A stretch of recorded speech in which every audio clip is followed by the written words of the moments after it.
Hello, everyone, and welcome to episode 143 of DM Discussions, the podcast for players and DMs alike, where we cover a wide variety of topics to help you with your games. I'm your host, Ryan Reeder, and with me, as always, is my good buddy, Ben Buffmoffer. How you doing tonight, Ben? I am glad I finished yawning before you introduced me. It's one of those nights. Yeah, a little tired. Been a very busy, week or so, and will continue to be throughout the rest of the year. So we're just gonna keep on trucking through. But this month has been a year. Yes, it has. This day has been a year. But anyways, we're here. We're here to talk about some D&D. I'm doing Awake, and how are you today? I am also doing Awake. Hey, it's a start, right? Yeah, it's a start. We got a lot of fun stuff to talk about tonight. First, we're gonna jump into our news, though. Just a few quick things. First off, Heroes of the Borderlands, the brand new starter set, is now out. You can grab it in box set and in digital on D&D Beyond. It's got a very large adventure. They say 40 to 60 hours of play, featuring combat exploration and role play. They've got a quick start guide, a play guide, adventure booklets. They've got 4 classes: cleric, rogue, wizard, fighter, 200 different game cards for background, species, spells, equipment, magic items, monsters, a bunch of another 200 tokens, 18 different maps that you can use, a combat tracker, a set of 11 dice in the physical edition. It's retails for about $50. It is definitely on the higher end of starter sets, but it does come with a lot of stuff.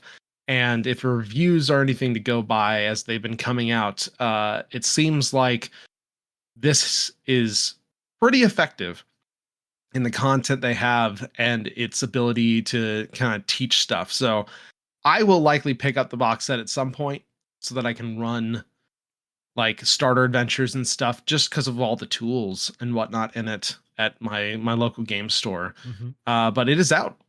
It's out now. It looks pretty good and has been getting very good reviews.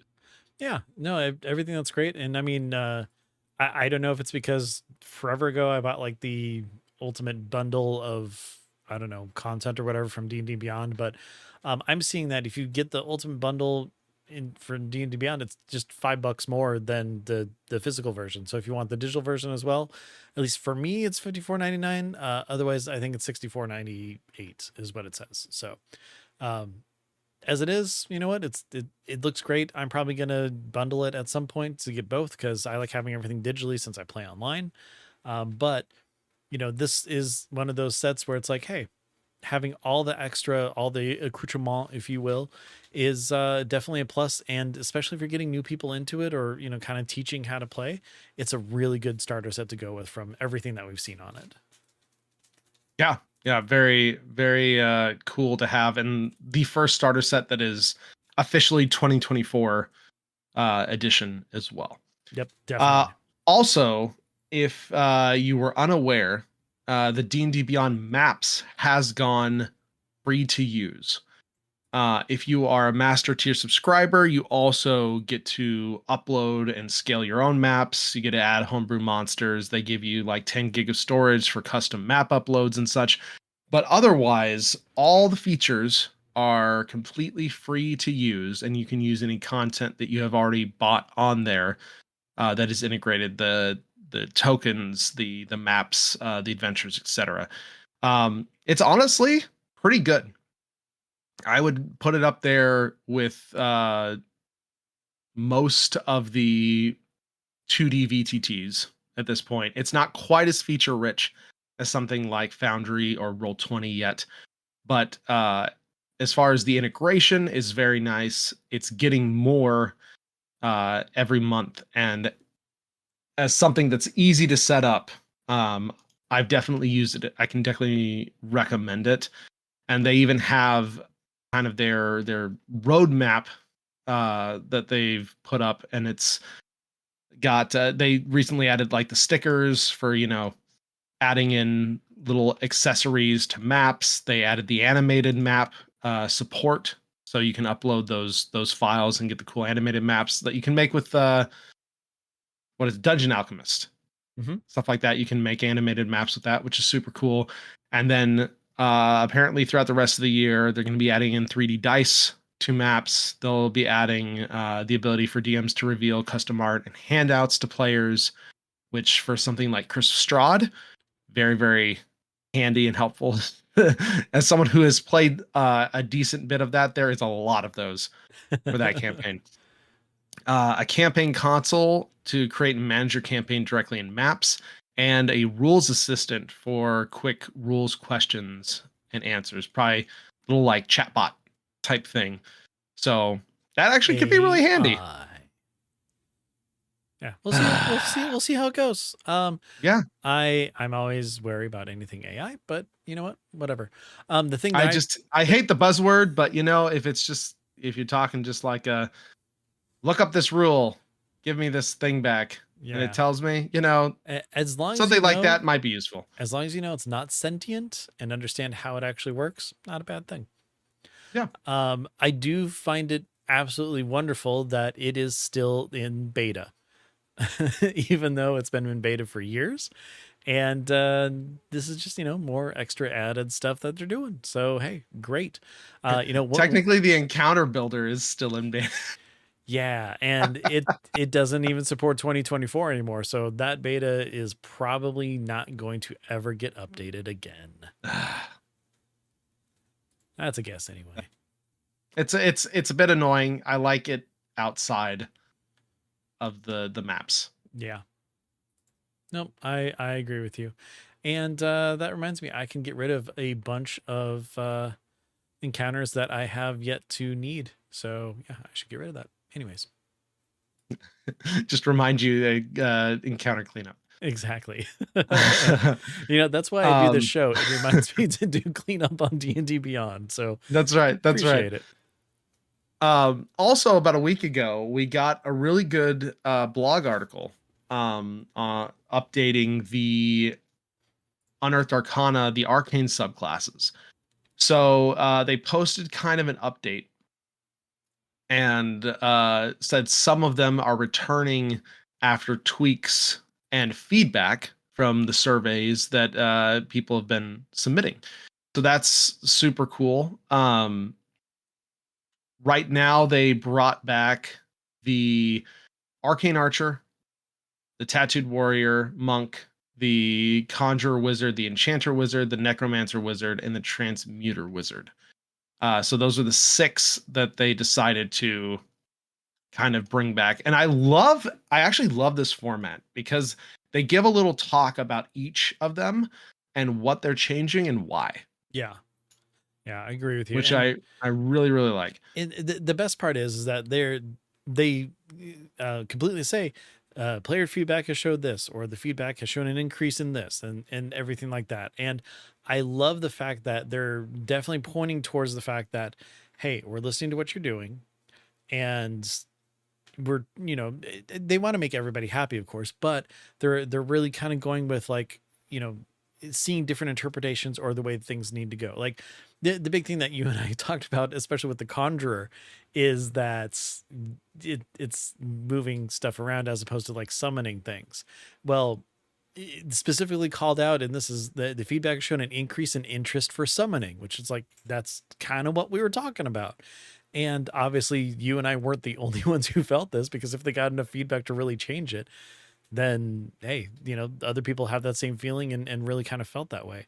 And it just goes to show that the fact that they're calling on different feedback and stuff means that they're listening, they're paying attention. And it's so much more important now more than ever to really put your feedback out there, to give your thoughts, give your ideas. And as we've said many times before, make sure it's constructive, make sure it is concise and thorough at the same time, so that's you're able to get your point across without, I hate this, it sucks, this is the worst plan ever, I think that all of you need to take a long walk off a short pier because you're bad at game design, this is what I would do instead. It's like, no, you don't do stuff like that. Just say, I feel that as a conjurer, I should be creating and summoning things as opposed to teleporting around the field a whole lot. There you go. Yeah. Yeah. They still don't have minor conjuration back. No, which, come on, guys, give it's me it back. it's minor. So it's so It's minor that minor you could and just it's put it in super there. cool and super creative. Just love it. But yeah, so they talked about the arcane archer. Um, the player feedback pointed that they enjoyed the streamlining of the arcane shot die, but they didn't find the die upgrades exciting. So they added some new features. The tattooed warrior monk, they basically said, "Sorry, we failed." Yeah, which was This one, nice. yeah, this one is just like a, oh, we didn't do great. So they kind of reworked most of it. Um, so it sounds like, from at least from the comments, people like it a little more, but there's still some work to do. Yeah, and The I, Conjurer. I have Oh, to point good. out really quick, the tattooed warrior monk, now at a higher level, you can get a beholder tattoo and shoot lasers from your eyes. That's Yeah, all. like that's an improvement. Yeah, I think it's pretty cool. That's an Granted, improvement. it's 4 times at the same person, not like a beholder where it's random, but you're still shooting lasers from your eyes, and I think that's cool. Yeah, that's cool. We talked about the Conjurer wizard, how they added a little more focus on the summoning spells and making summon creatures a little more durable. Um, they talked about how the enchanter, they took big swings, but feedback showed it strayed too far from what players wanted for the subclass. Mhm. So they kind of pulled it back a little bit, and returned several features from 2014 to tweak and address the feedback, which I think in this case is good. When you're redoing subclasses, you first have to ask yourselves, was this broken? Yeah, what Like, was worked, this what not didn't? fun? Yeah. And most of the wizard ones, especially, I think, had a fairly strong theme. Hmm. And we're in decent places. I love that they take swings and new ideas, and hopefully they won't throw those out. They'll just put them in a different subclass. Yeah, that'd be great. Right. Because there's nothing wrong with those types of things. There's just certain things where people have the expectation of these 8 original wizard, subclasses. There's really not a super good reason to full on mechanically change them unless they were just bad. Hmm. Right. And I don't think any of them were really just bad. No, I mean, except for the Conjure being just crazy weird and how they changed that direction, but it still had a purpose and a goal with how they designed it. It just Yeah. didn't fit with that version. Yeah. Yeah.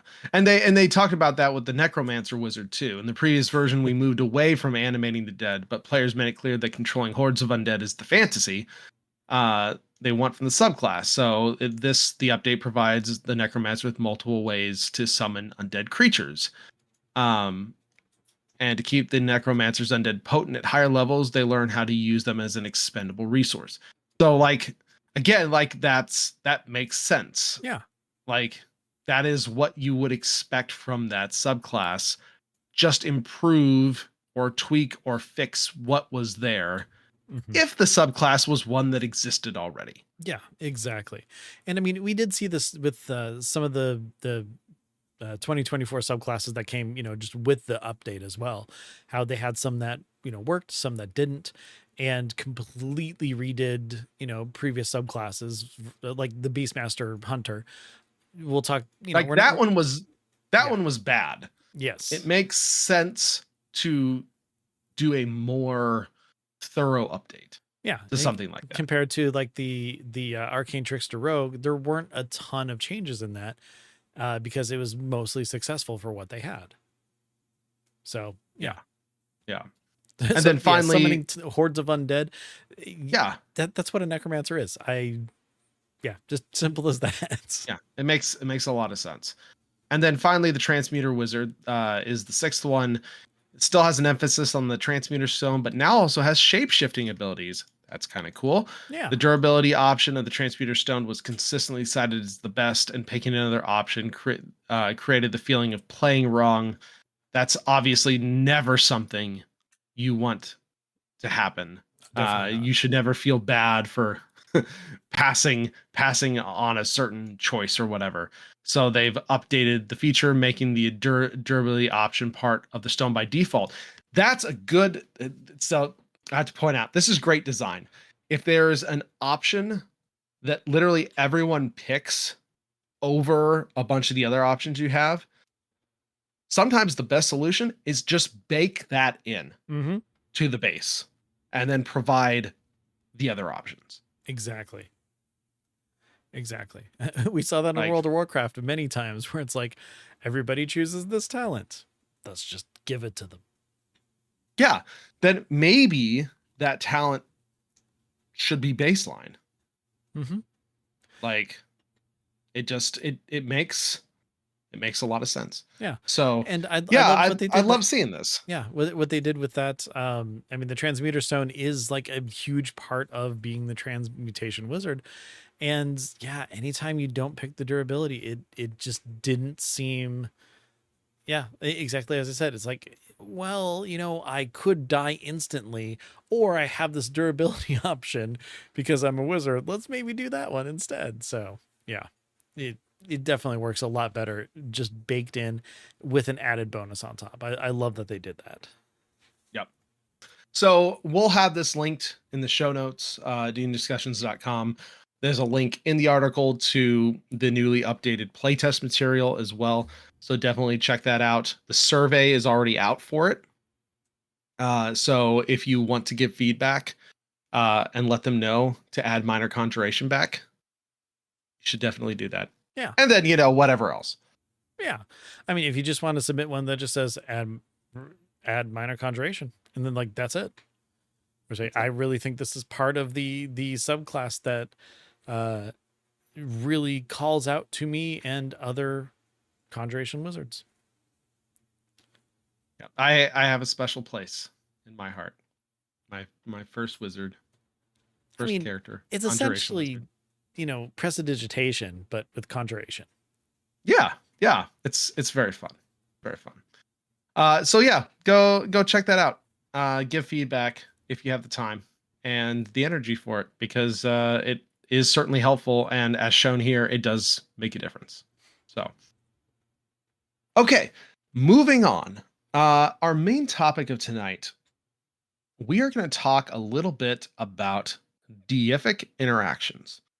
We've talked way back. I had to look this up. I think it was like episode 22 or something like that. We talked about deities and pantheons and such, but we wanted to dive in a little more and like drill down a little more specifically to deific interactions and what that might look like in your world. I was thinking about this a lot because I've been reading through Brandon Sanderson's Stormlight Archive.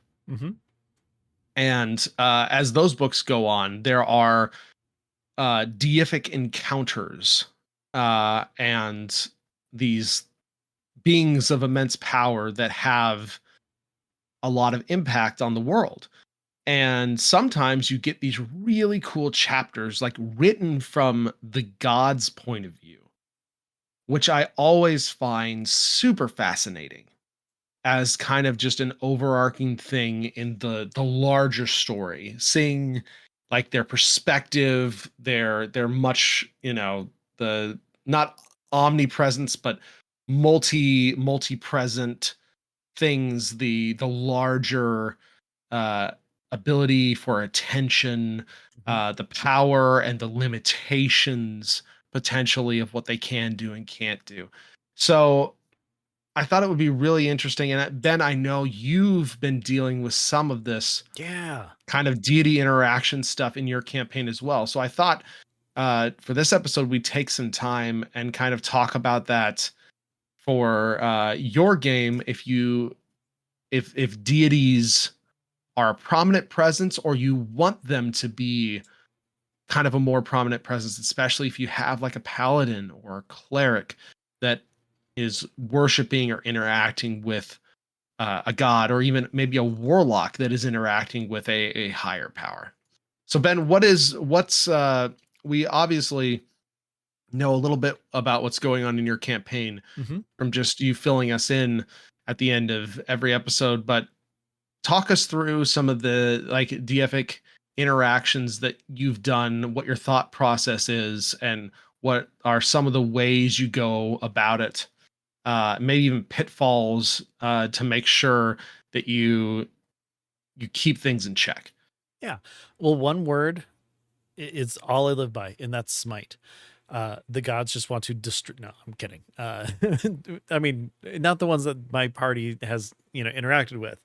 Um, the thing is that I kind of like a lot of my campaign, I just kind of fell into a lot of it. We have a cleric, we have a paladin, so obviously there's, uh, you know, some sort of religion, worship and stuff involved with them. But my cleric did a good job of kind of, looking into his deity beforehand and kind of gave me the information. I was like, hey, I'm a cleric of Coralon. This is here's the info I found on him. I'm like, great, because it's one that might not fully hear in a lot of the Forgotten Realms stuff, or if you've read any of the books or anything that's non actually like campaign setting stuff or whatever. So I'm like, okay, cool. Kind of went with that. He ended up finding, this artifact weapon and stuff, and it started, kind of unlocking, and he became, that the chosen champion of Coralon in the storyline. And as the, everything kind of started, it was very, kind of far. It's like, oh, you get like some warm feelings. You get, like you feel the presence, and like, you're blessed, and that sort of stuff. And then as the campaign kind of went further on, as he, showed more devotion and stuff, I'm just like, okay, well, you know what? We're going to open this up more because of the RP that's happening, plus the things that are happening with the world, the story that was progressing from that point and becoming more and more involved with, the gods, the whole lore that I kind of came up with everything. And, borrowed bits from here and there and everything like that. And then, finally there was like an actual talking to interaction. And I'm like, this is kind of cool. I'm enjoying this, having a lot of fun. I'm not, I'm the god of the world and stuff like that, but, just, giving guidance, giving reassurance and stuff, how I pictured this deity would kind of work with, with this character.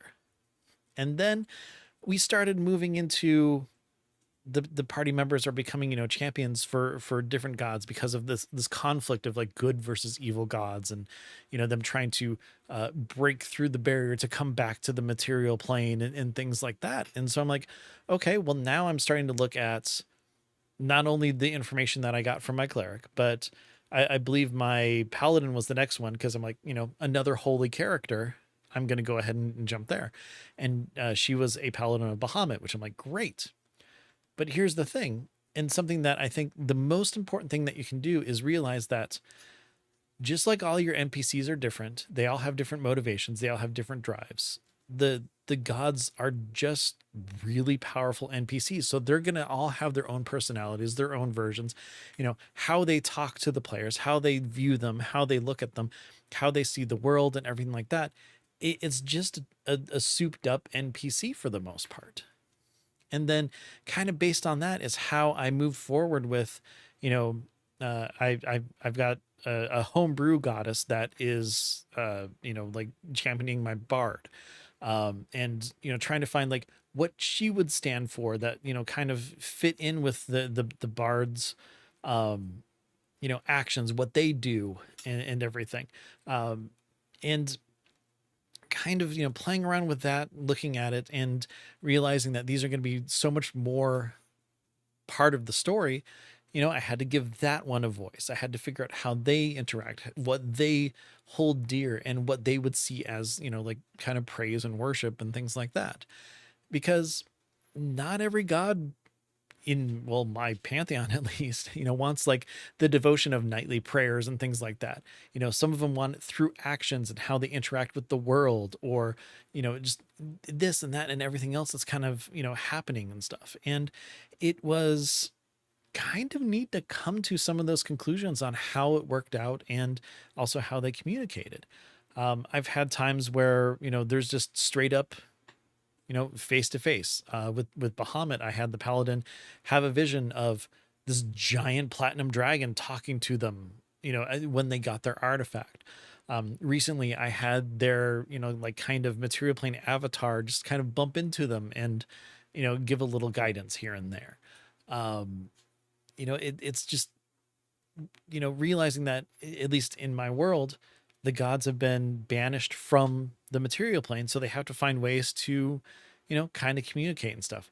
There's a crack in that shell, and so they're able to kind of get in more, but they don't just like show up and be like, dude, what's up? So yeah, it's been a challenge, and it has been fun just kind of figuring all that out as we've been going through and exploring more of the world. That's really cool. I like that. I like that a lot. And I like the progression of interaction. I Yeah. think is a really good takeaway from something like this, where it starts off small with the feelings, then maybe, escalates a little bit to um signs and wonders, and maybe, Yeah, whispers dreams were a and big part. dreams, yeah. And then maybe eventually, face to face, like an avatar coalesces for this. And so I absolutely love the medium of storytelling. And I don't remember if it was me and you who were talking about this a little while ago, or if I was talking to somebody else about it. How the different mediums have their own strengths and weaknesses. Oh yeah. Hmm. And I think one of the weaknesses, if you can call it that, of like TTRPGs is not being able to show the contextual perspective Yeah. um of like non-party members in a lot of ways, right? Because I don't want to necessarily just pull back and then just narrate for an hour, or talk to my talk to myself for an hour, where it's somewhere on the other side of the world where these characters wouldn't even know what's going on, Yeah, right? exactly. Whereas like let animation is a great example of it. And recently, like the Critical Role animated shows, they with the shows, they're able to do so much more that they couldn't do at the table. So like having scenes with, say, Silas and Delilah Briarwood Hmm. without the characters present at the table, that would be incredibly hard to do. It might be very jarring, it might be very spoilery. um but it's, that somewhere in there, that conversation probably, or some form of it probably, happened in Matt's head. And Yeah. so it's not something that he could really do at the table, but in a different medium, where there are no, I guess, quote unquote, main characters, or we don't have to stay with the main characters all the time. You can do those jumps, and you can see what these other people are up to. They even talked about it with the new Mighty Nine that's coming out in a month and a half or so, in that they're going to be focusing some on Essek. Essek doesn't show up for a while.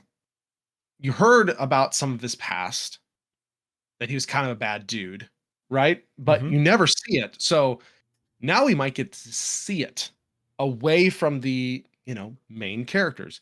And so one thing to think about as a DM is, even though you can't necessarily really play those out super well at the table or at least not in any amount that you could in another media like animation or another media like just a book, right? That you're reading that hops around from perspective to perspective.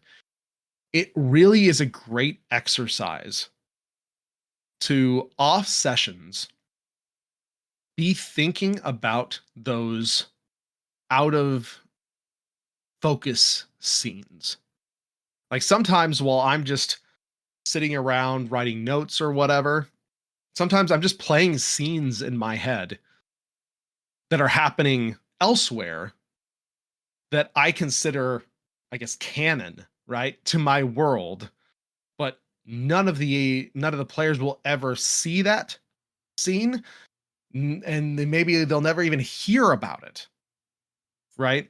But it is contextual to the world, and it makes a lot of sense as a piece of the story. So it's really something to think about. So just to kind of tie this back to deific interactions, sometimes I imagine the gods just like talking to maybe a servant, maybe commanding them to go do something. Maybe I look at it from the gods' perspective as they're watching their champion do this and that, as they're plotting. Because remember, these are very powerful beings who have a much bigger view of everything, and potentially a very different perspective of everything than our players have.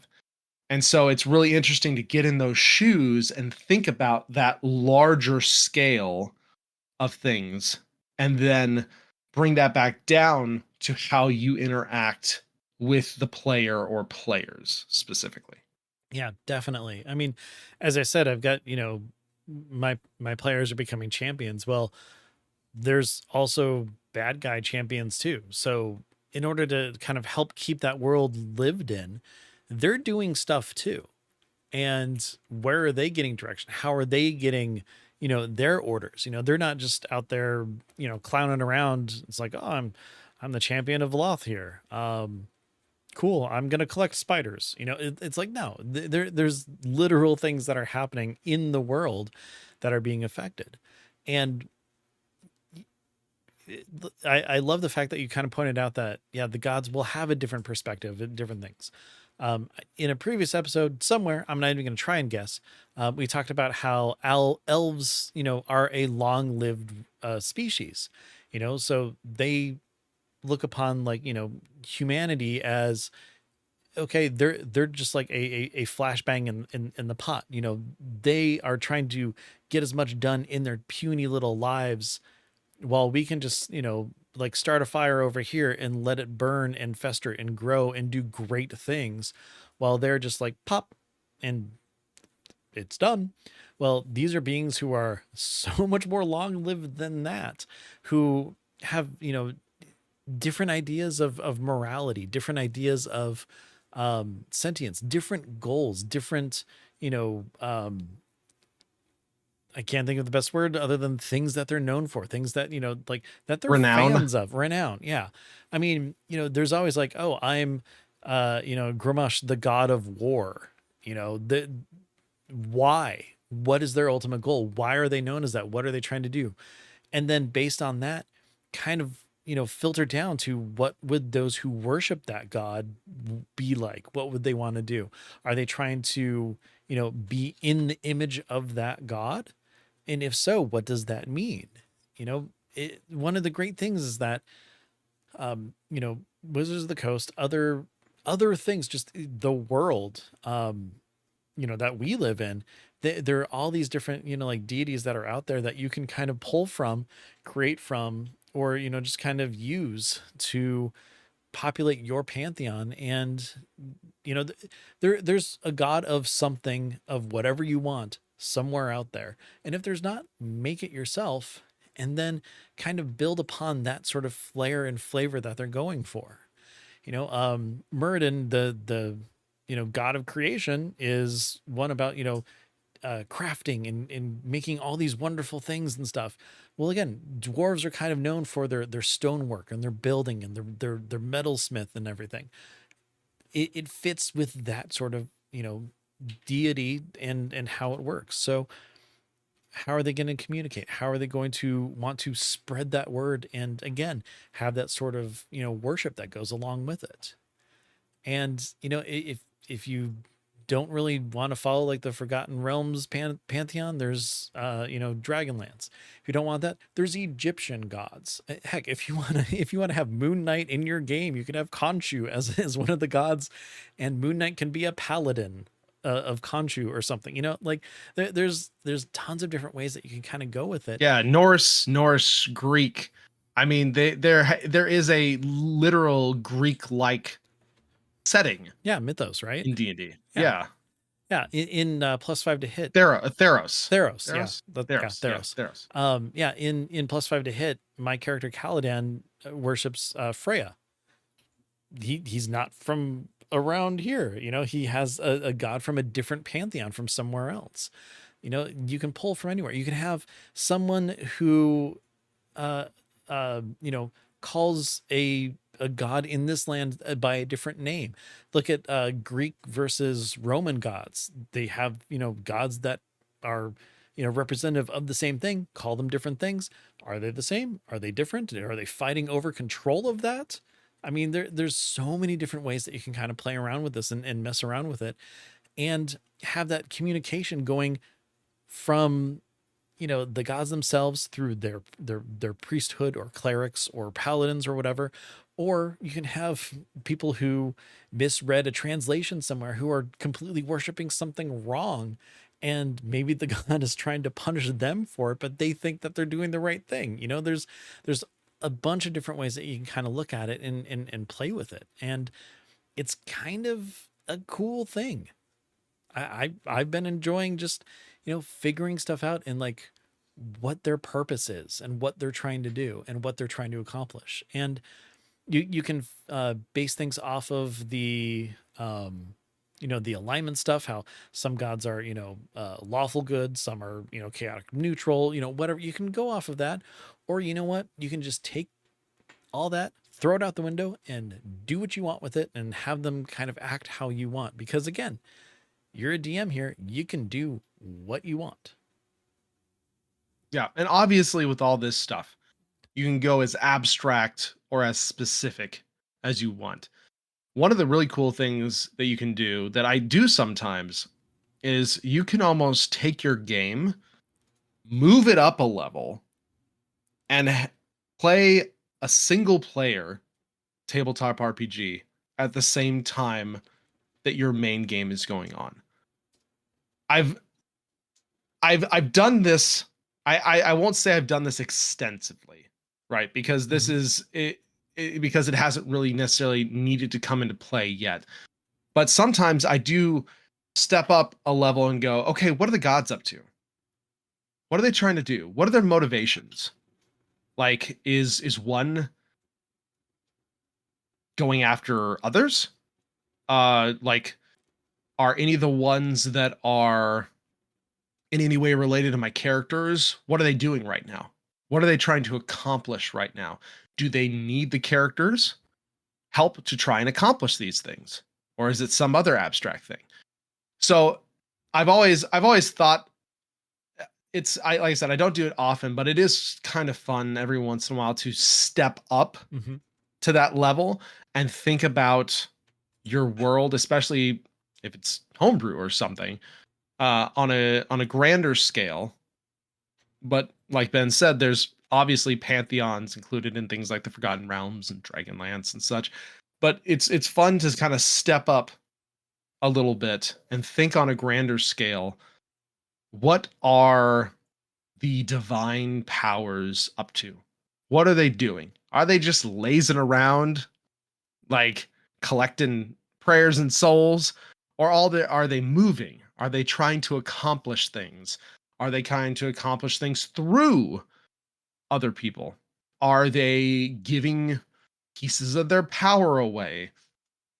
What does it mean to be a god in this world? Can they be dethroned? Can others rise up? Can some fall?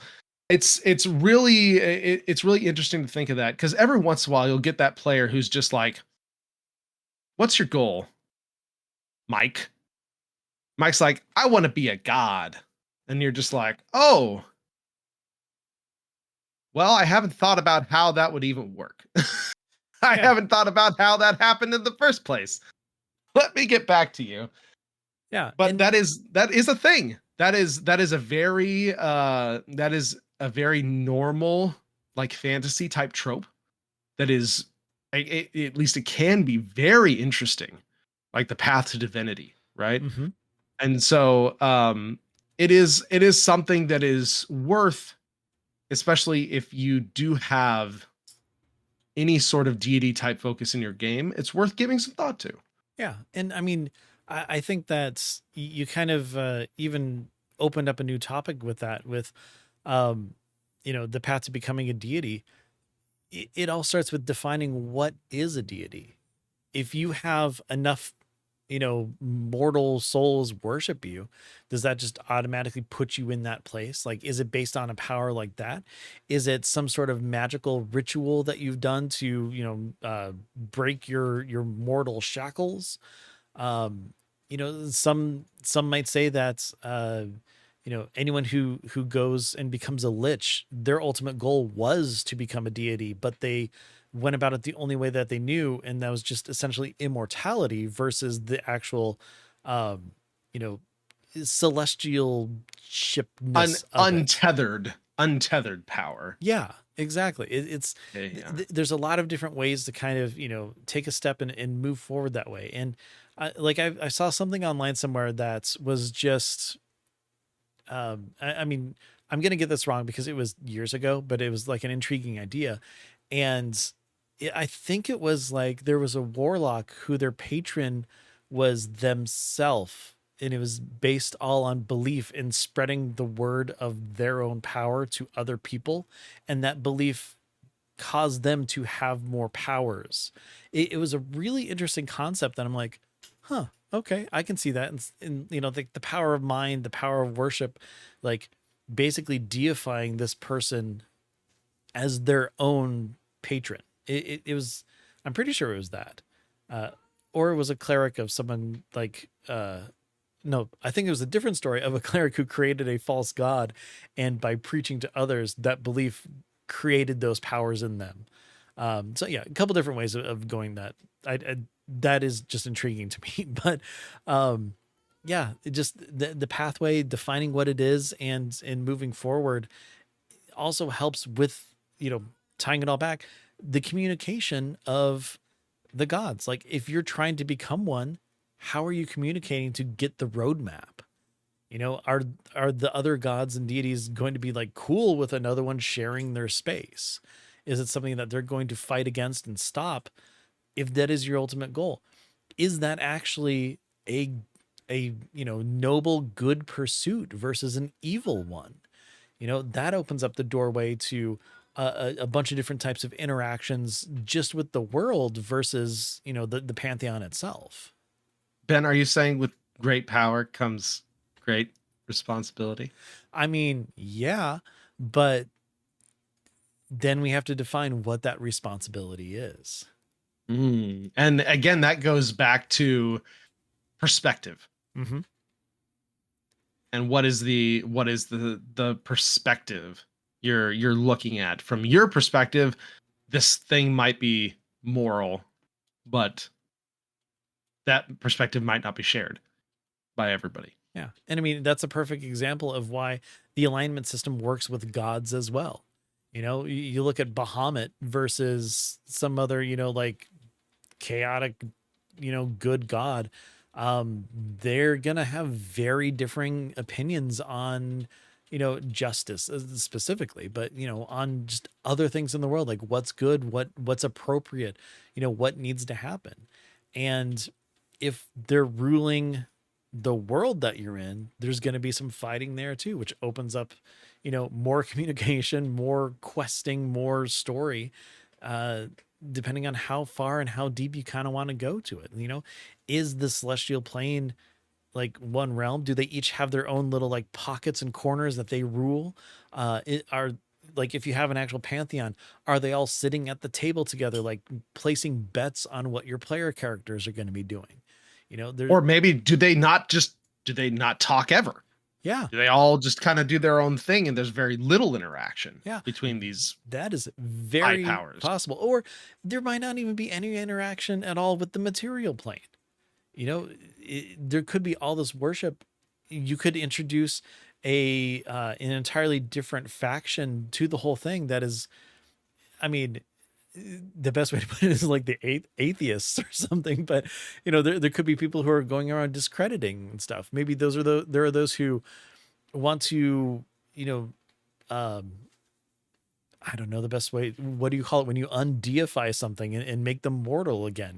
Like maybe that's their goal and they're trying to, routinely go through and destroy. Maybe you have granted, Thor Love and Thunder wasn't the best for it, but the comic series it was kind of based on was good. Maybe you have a Gore the God Killer going around killing gods in turn of the pantheon. And, Mm-hmm.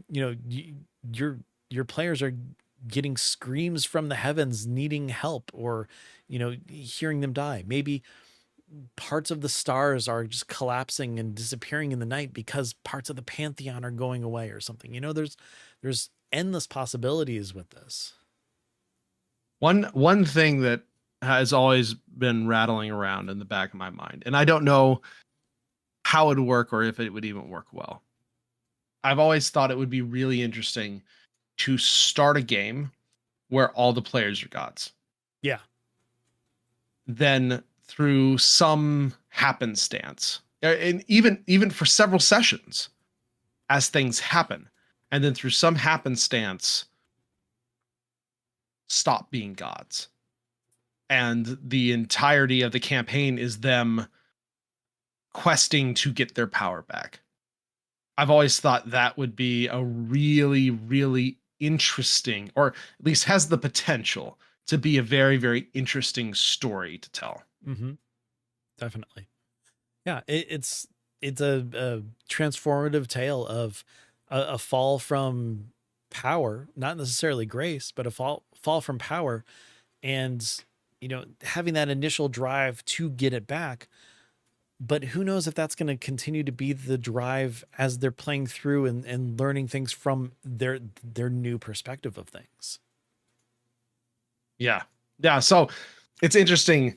Like, what would a god do with at least maybe not the awareness, not the power, but maybe even some of the knowledge still thrust into a weak mortal form? Yeah.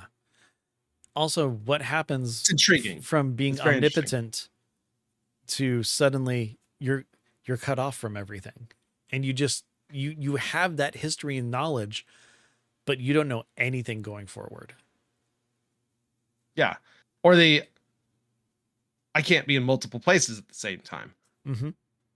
I can't just look in over there to see what's going on. I can't split my attention between several different places.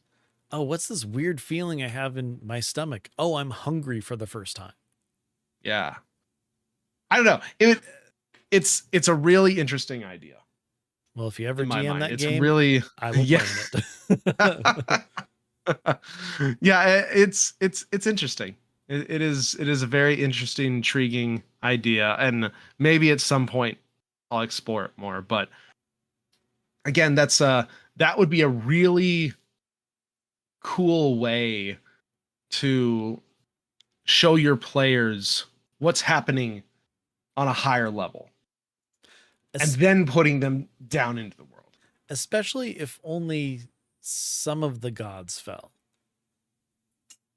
Like, your players are the only ones who fell. The rest of them are still up there. So at that point, what the heck? Yeah. Yeah.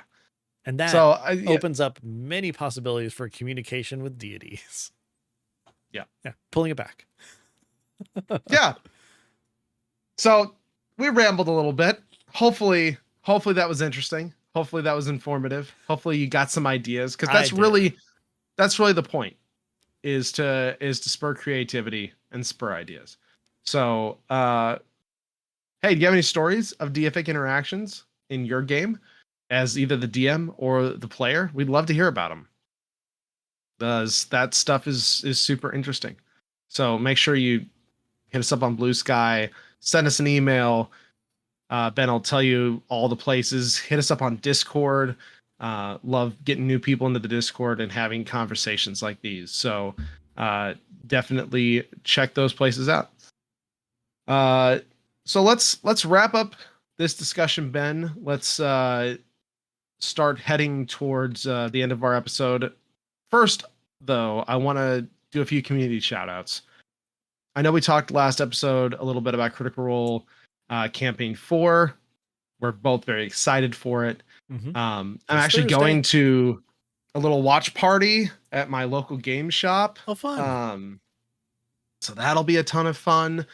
Watch it with, other like-minded people. Enjoy the probably 4 or 5 hour premiere. Who knows? Who knows? It's Who Brennan. It'll knows? be 20 minutes. Simple as that. Yeah. The D20 episode will likely not be. No. But there was a great interview with the Dungeon Craft channel, just with Matt and Travis, and they talked a lot of the stuff with D&D, with Daggerheart, stuff about the new show. No, they didn't get paid to do D&D. No, they don't have writers. Yeah. No, they don't have writers. Why they're doing 2024, that type of thing. It's a very interesting interview. So we'll link that in the show notes at dndiscussions.com if you're a Critical Role fan and you're interested. And then secondly, you don't have to be a Critical Role fan for this. You just have to be a fan of feeding people. Yeah.